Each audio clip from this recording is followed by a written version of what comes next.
Whenever our Empress demands a new planet, it always begins with a quick recon of said planet. This time we went over and checked to see what was the potential issue with this planet. Are we going to have trouble taking it? As the Empress demanded, proclaimed, that we shall take the planet in one piece and as many of its inhabitants as possible for her entertainment. We all knew what that meant, but we only cringed at the idea that if we did not do what she commanded, then we would be the ones sent for entertainment as well, and it would not end well for any of us. So we sent our probes. Our probes had a difficult time getting to this third planet from its star, but eventually we got enough probes there so we could figure out what was waiting for us, how to proceed. What we found was a technology level that we kind of laughed at. They were barely into their information age, barely even stepping into their space age, and these silly mammalian bipeds didn't have any idea what was waiting for them. We looked at them as they were simply another species to take. Another species that would easily surrender to our grand might. And as their technology level is what it was, we decided our standard doctrine for their technology level would commence. We sent many of our ships, over 50, to their planet. And as we got close, about the fourth planet's rotation away, we sent several of our scout ships ahead. These were sacrificial ships, considering what needed to be done. And what needed to be done was simple. We could see on our sensors that they had sent other vessels up. These were atmospheric fighters, as they scrambled desperately to burn off some sort of fuel, trying to reach our ships. But it wouldn't matter, as these ships were not even armed. They had one purpose and one person only. They would fly into the atmosphere, separated by a certain degree, and then simply burst out with an EMP. The electromagnetic pulse would go across that sector of the planet and take out all their electronic devices. And once that was done, as the fleet began to move in, they would be sent a message, usually dropped by our aerospace fighters. Messages that they could understand, as we had already figured out their language. The message was simple. You have already been defeated. Surrender or die. This is the technique that we have used on several other different occasions. Now, if they had not reached this level of technology, we would have simply showed up in our ships, and as they brought their own vehicles to bear, we could simply swat them away. But since they had reached this level of technology, we had to make sure that they could not use it against us. So, we moved in. After watching several of those aircraft simply lose their thrust, some of them attempting to glide back to the surface, and in a few cases succeeding quite well, but unfortunately having to land on their bellies. Some, surprisingly, were able to get their landing gear out. We don't know how this was possible, as they should have been simply flying without any instruments. They shouldn't have been able to get their landing gear down, but whatever. We understood that by them being able to do this, they were a species we now craved to have as our underlings. An intelligent species that would work for us would be very, very advantageous, as two of the other empires were looking at ours as possibly the weakest, and we did not want to seem as the weakest, which is why the Empress herself had commanded the taking of this planet as a display of our power. As we got close, we saw that our aerospace fighters were trying to get back to the atmosphere. We tried to reach out to them, but something was happening with the communications. It was difficult to understand them. Something was jamming them. We found out very quickly that this planet was being bombarded with far more radiation than we expected. We had to turn everything up to a level we did not expect as they finally breached through the magnetic sphere and we could finally hear them. And we also got a full count. Well, a count of what was coming back. Many of the communications were screaming how they had been chased away by other fighters that just did not stay on the ground. Ordnance that came from the surface. How was that even possible? Many of this was simply metal slugs that slammed into the side of their vessels, tearing into the heat shields, making it impossible for them to get out of the atmosphere. So they would simply have to stay there and wait on the planet's surface for us to come and retrieve them. For some, this was scarier than anything else, as a foreign planet sometimes had issues waiting for us on there. But we did not see any on our scans as we got closer. Eventually, our ships began to breach through the atmosphere and slowly began to descend. That is when we realized something was wrong. We began to see on our sensors different vessels. They were not the same, yet they still flew. They flew by spinning some sort of strange device in front of them, and they seemed to pull themselves along as they very, very slowly made their altitude.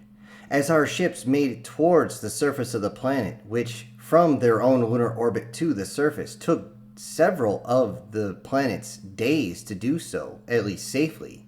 Many of these devices came up and we thought that they were simply looking at us. These things were so fragile looking. How could they possibly think they could do any? What the hell was that? And with that, we could see holes begin to open up on the side of our vessels. These things, these little aircraft had come through and started firing some sort of projectile towards us. How could this work? How could any of this work? We just EMP'd their planet. There's no possible way that they could manufacture weapons that quick. How was this even possible? And as our ships began to go towards the surface even closer, within 1 hour of touching down, we began to hear screams coming from vessel number 7. Vessel 7 screamed as their atmosphere had been vented straight off of their bridge. Somehow these creatures had figured out where the bridge was and they were focusing all their fire on it. Holes were opening up on either side and something was flying through. They couldn't figure out what was going on. Were they using some sort of rail guns? This was not possible. We had already electromagnetized their planet. Electronics should not be working. They should only be at the point where their circuitry had gone. How could they possibly get anything up here? We had our weapons stowed specifically because we believed that they would be completely ready to surrender by the time we got to the surface, yet we had still not heard anything. Our disembarkment troops, those meant for subjugation, were already gearing up to get ready to deploy as soon as we touched the surface, but we were just getting buzzed by these things constantly.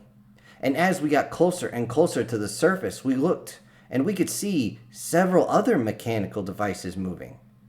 Again, we used an EMP. These things should not be able to operate. How is this even possible? We looked close and a few of them were being pulled by other mechanical devices. Some that were bright orange or green. It was strange to see this. And then we would see them detach themselves manually. How would they figure to do this manually? But that was not the scary part. The scary part that was within 10 minutes of us making planetfall, they began to raise their barrels. They have no electricity. Their motor should not be able to function. How is this possible? The barrels are raising. But what should we worry about? Those laser cannons can't possibly fire. We fried all their electronics. How can they... Why are they smoking all of a sudden? Puffs of smoke had come out and kadoosh!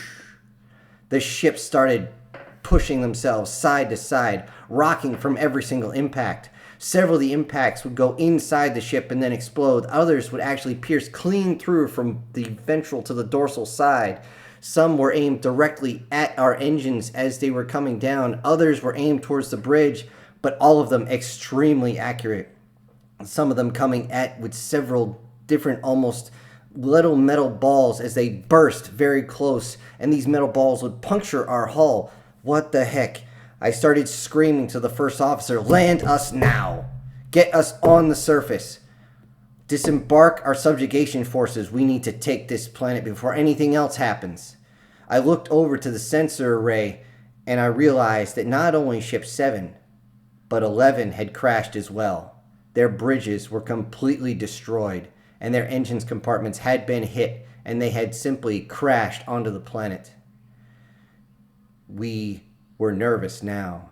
As our landing struts came out, we started reaching towards the surface, and constantly we were pushed from one side to the other as each of the impacts, each of the explosions would push us sideways. We had no way of stopping these projectiles from striking our ship and pushing us all around. As we began to get close, we used our point defense cannons to try and target these weapon systems that were firing, but suddenly we realized something else.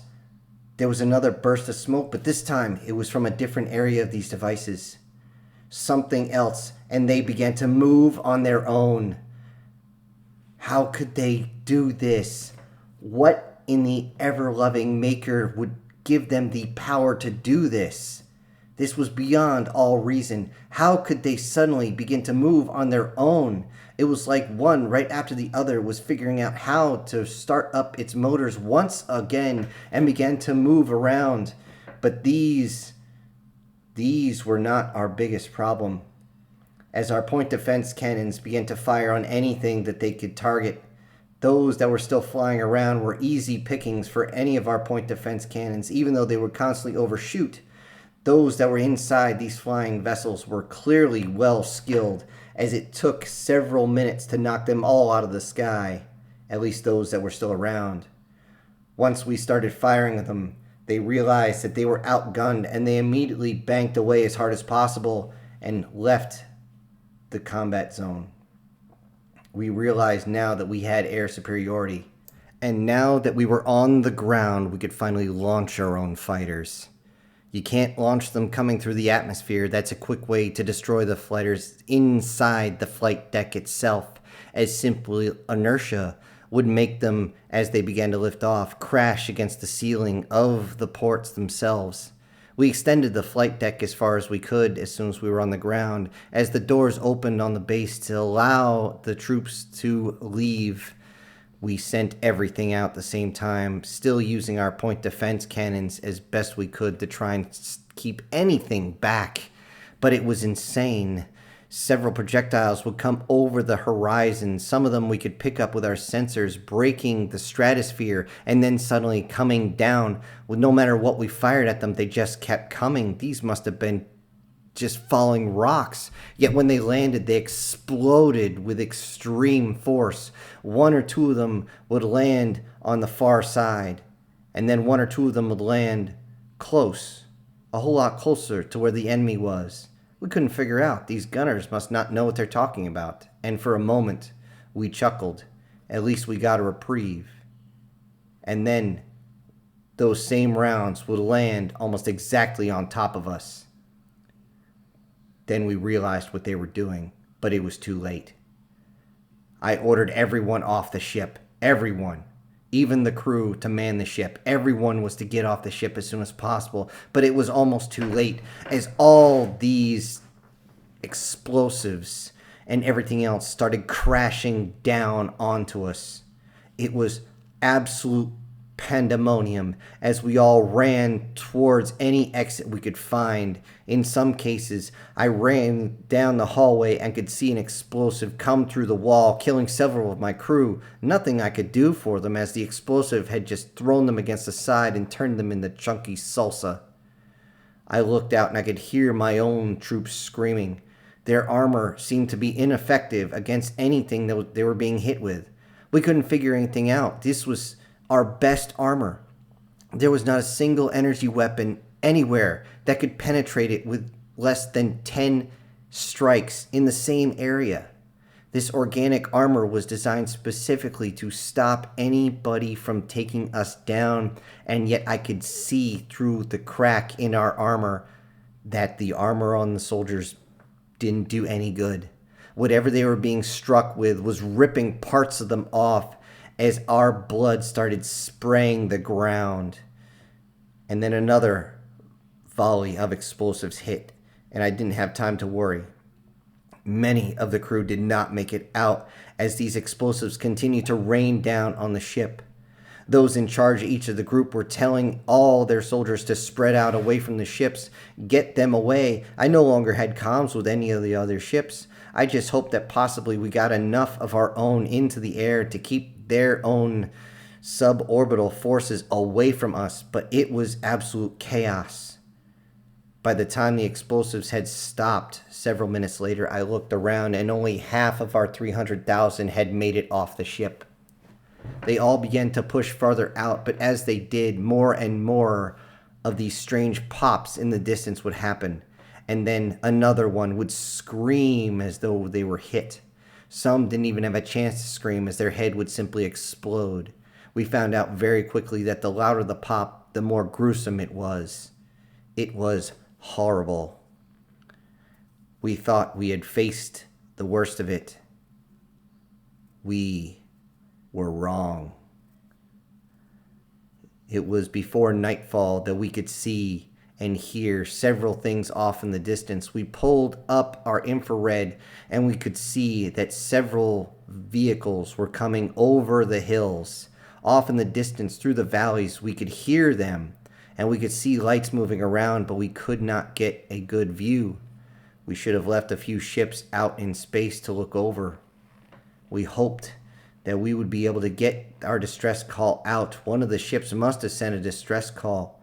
Our communications array was hit far beyond the time before we realized that we were so deep in the wastewater that we did not have a chance. Our only chance now was to take a large enough section of this planet to force their surrender. So we took ours and we continued out. We grabbed as many supplies as possible and we began to push out in every direction, but it seemed like for every single meter of this planet, the locals wanted to fight us. And it wasn't long before finally one of the soldiers brought the body of one of the locals to us, and I got a good look at it. This bipedal thing, I couldn't tell what caste it was from. It wore some strange garments, but as we checked it out, we realized that it was not truly organic. There was some different types of polymers in it. It was strange. You would think something that would be fighting in a forested area like this would be wrapped up in something that looked like the forest itself, but its legs were covered in a blue fabric, and its top, the top didn't even go down its above limbs. It was strange. It only stopped about a third of the way down, maybe less. And yet it was also a type of, it was black, but it was almost gray with some sort of strange writing on it. I asked the commander of the party that found it, did it have anything on it? They said yes, it had this, and it showed us a strange metal device. We looked and had it scanned as well.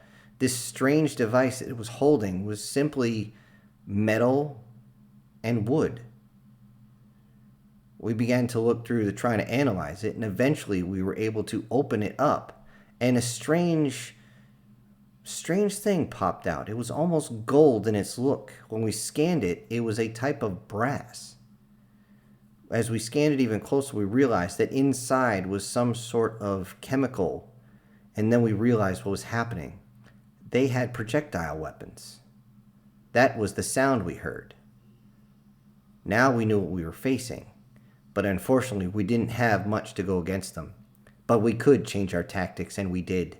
We began trying to use the local fauna to be able to move ourselves without being struck by these projectiles, but oh, these locals were good. You would hear the shot, and it would take several moments before their projectile would strike. Again, for every meter, they fought us. We continued out, and we did begin to get several hectares of land in every direction around the ship. As we waited until the sun rose the next morning, as it was difficult for even our sensors to see through the darkness of the foliage at night, we could hear things moving around. Strange things.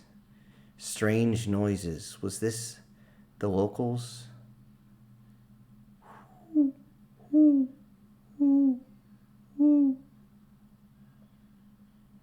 We didn't know what it was. Was that a call to arms? Everyone was set behind their weapons and ready.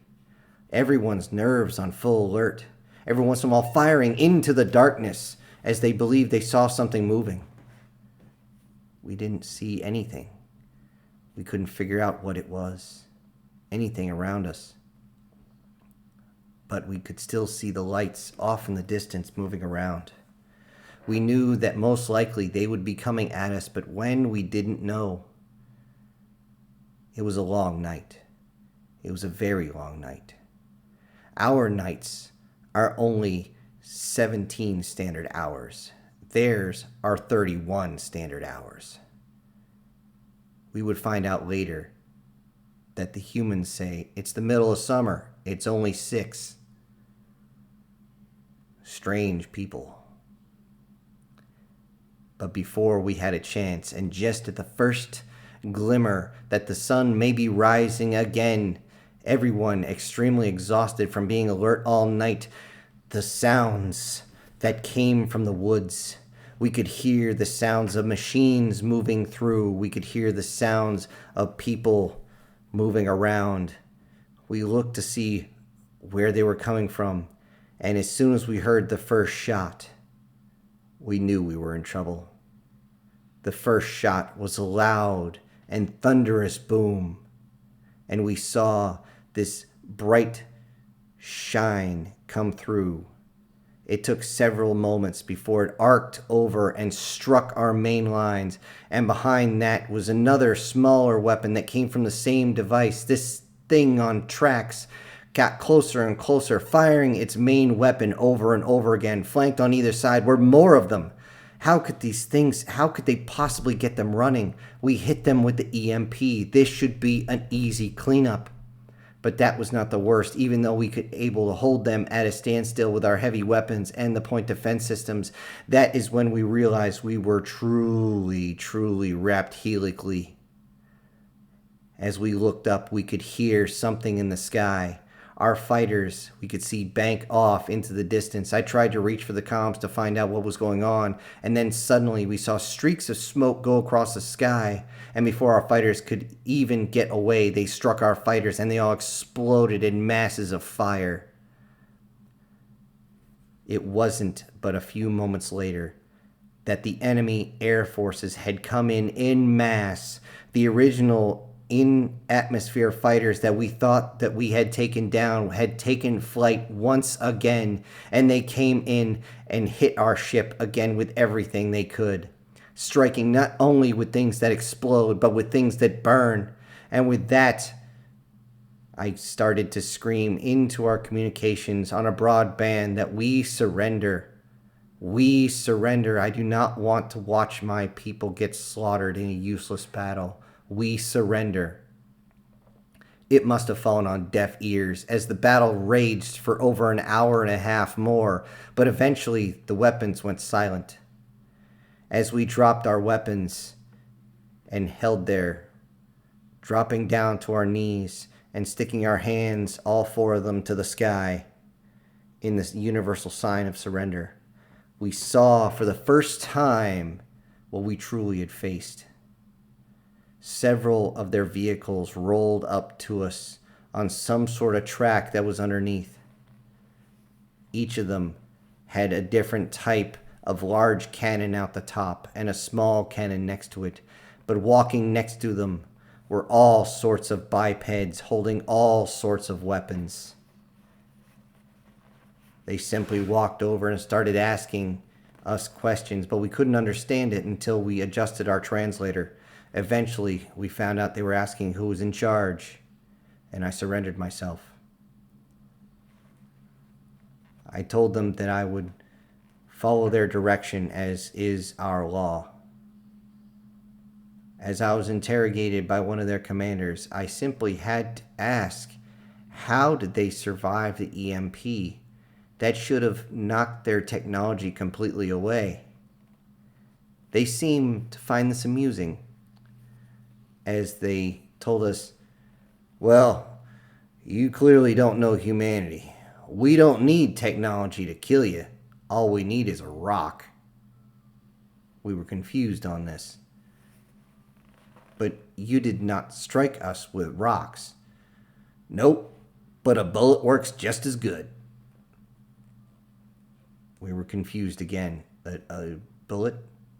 With that, he pulled out his weapon from his side, pulled out a small piece of metal from the base, and then pulled out another small piece of metal. This one I recognized as the gold-colored piece that we had found with the propellant.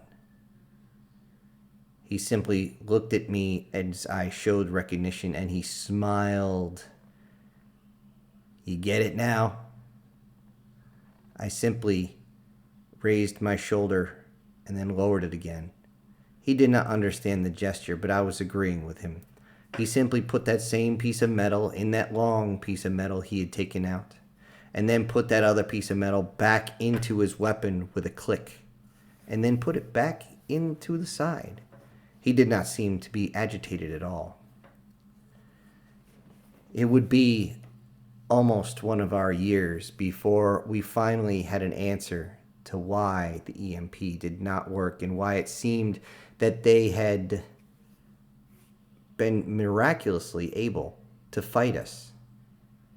As it turns out, this species seems to enjoy warfare a lot. They enjoy it so much that they hold on to relics of the past. It is no surprise that Ship 11 and 15 and 16 had failed, as all they had to do was manually turn their large guns from their large ships and fire them into ours.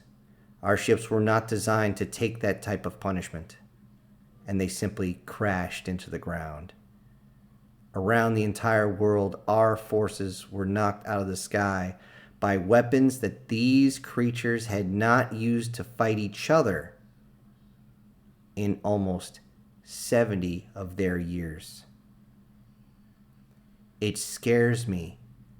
It scares me more than the wrath of the Empress to know that we had now allowed them to capture our ships and capture our technology. Now they had weapons that were state of the art. What could these creatures do with those? Oh, shit.